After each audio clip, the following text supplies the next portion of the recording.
因為日式花藝咧，佢本身咧就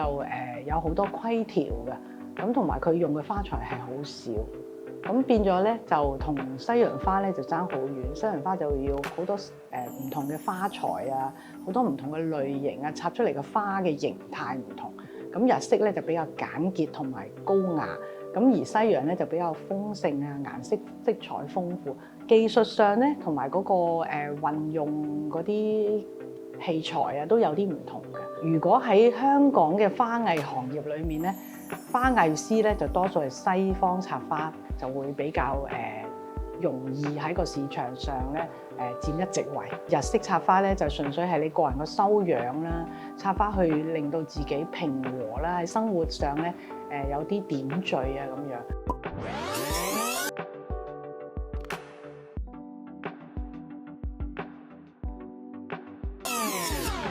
喺嗰個美學嗰方面咧，即係美術嘅角度同埋顏色嘅角度裏面咧，個色彩方面個配搭咧係好緊要，你有敏鋭嘅觸覺咯。咁技巧上咧就要不停去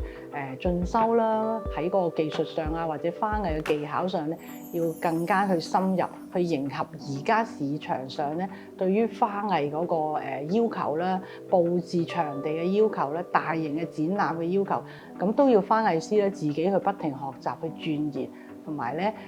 喺個技術上咧，要更加去深入去研究啦，同埋去多加練習咯，同埋同顧客嗰個溝通咧，都好緊要，因為你喺個行業裏面咧，顧客係首位啊嘛。咁一間花店裏面就梗係顧客行先，咁所以咧顧客個需求啊，顧客個需要咧，花藝師一定要好清楚同客人去個溝通有個互動咯。